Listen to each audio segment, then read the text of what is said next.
Hello everybody, this is Jane from Super Nourished and welcome to my kitchen.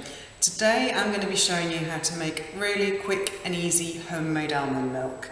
So in the supermarkets here in the UK we've been seeing a proliferation of all sorts of dairy-free milks, and this is great news. A lot of people are, for whatever reason, due to allergies or just personal tastes and preferences, are using more dairy-free alternatives to milk. And one thing I would say is there's lots of alternatives out there, but if you can taste the difference between the stuff you buy off the shelf and homemade almond milk, you're never going to go back.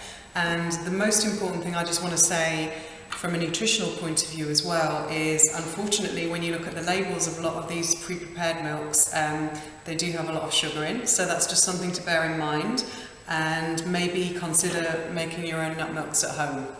So it's a very quick and easy demo today. All we're going to be doing is using some almonds. These are fresh raw almonds which have been soaking for at least 8 hours. The ideal way to do this at home is if you put some almonds to soak overnight, the next morning you're ready to go.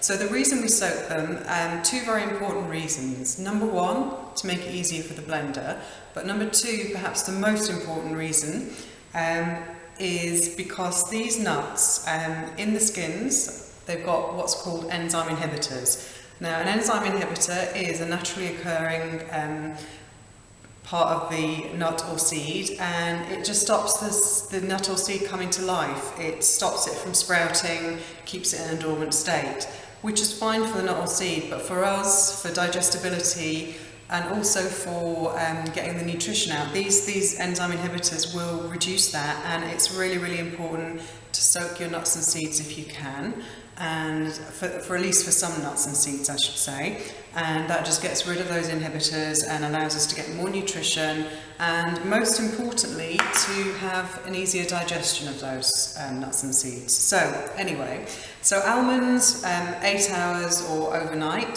some nuts and seeds which you can make nut milks with. For example, cashews and Brazil nuts, you probably, you've not got that issue of the enzyme inhibitors, so you probably only need to soak them for a couple of hours just to make it a bit easier on the blender. Anyway, off we go. So aside from the almonds, we're just going to be adding a couple of dates for some sweetness, and maybe a pinch of salt. Obviously that's optional. And the most important component is some water, some nice fresh filtered water if you can get it. And equipment, we're going to be needing a blender. So I've got a high-speed blender here, a Blendtec. The other equivalent on the market is the Vitamix blender, which both of the blenders, you know, amazing 3-4 horsepower blenders. They'll really go through these nuts like nobody's business. So if you don't want to, I think retail at the moment they're a minimum £400, so quite a big investment. But if you're going to be doing smoothies and nut milks on a regular basis, really worth it if you're into eating a higher raw diet.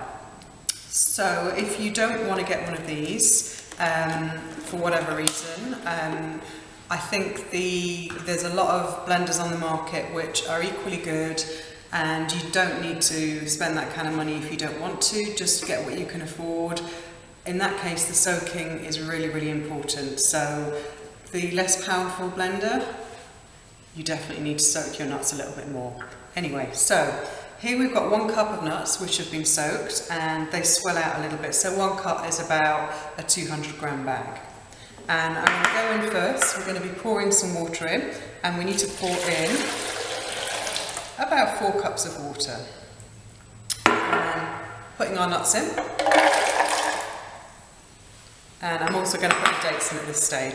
So yeah, if you don't want a sweet nut milk, if you're using it for something else, like maybe you're going to use it as a base of a savoury dish, obviously don't put the dates in. But for most purposes, for making smoothies, for using on cereal, or even in your tea and coffee or in a chai, put in a couple of dates, or another alternative natural sweetener, maybe a little bit of honey or something like that. I'm going to put a little pinch of salt in. It just creates that little bit of natural milk flavour. And salt and sweet always balance each other out a little bit. And we're going on with the lid. So I'm now going to switch the blender on. We might cut out at this point and I'll show you the finished result. It's very noisy, but here we go. Just get the right cycle and off we go.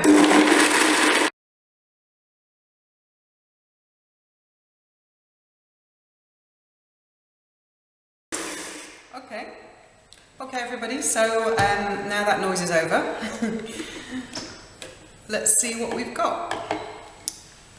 We've got a really nicely thickly blended creamy milk, but because we've kept the almond skins on, there's going to be a lot of that roughage in there. So you could of course drink it as it is, some people do, but generally speaking, if you're trying to create a nice milk-like drink, you want to be sieving out the husk and any fibre.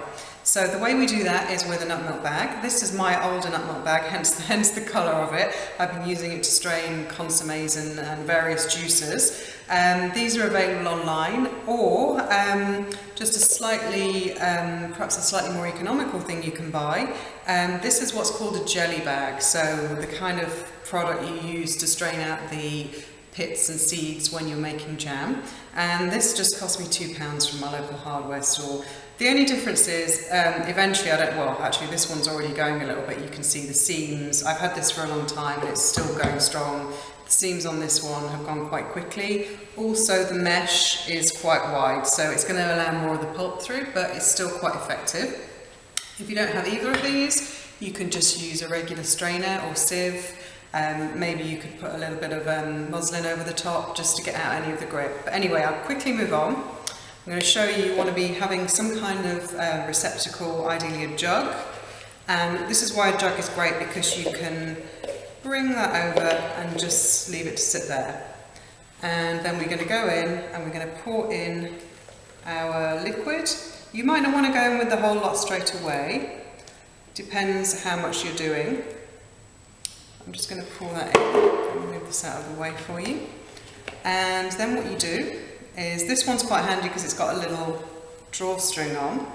And then we pull it up and then we literally start to milk the bag. And there you can see our liquid's coming out and the pulp is staying in the bag.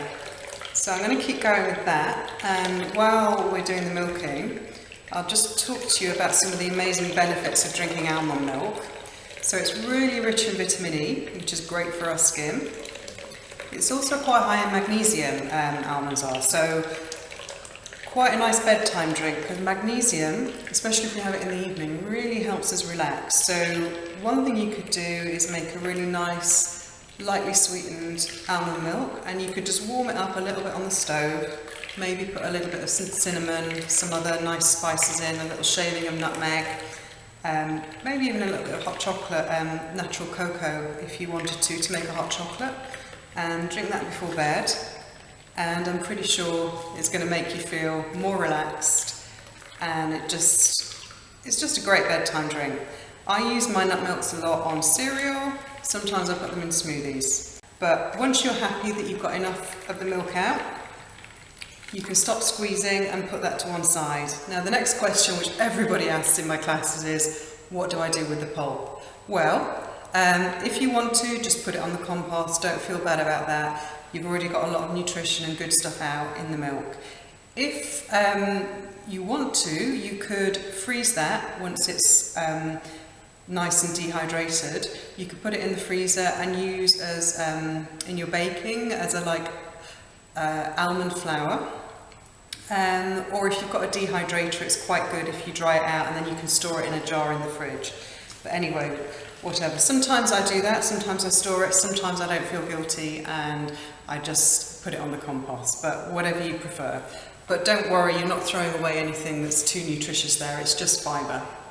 So there we go, we've got our drained almond milk, and I'm just going to show you that. I'm just going to wipe this down, and I'm just going to pour that into a nice glass.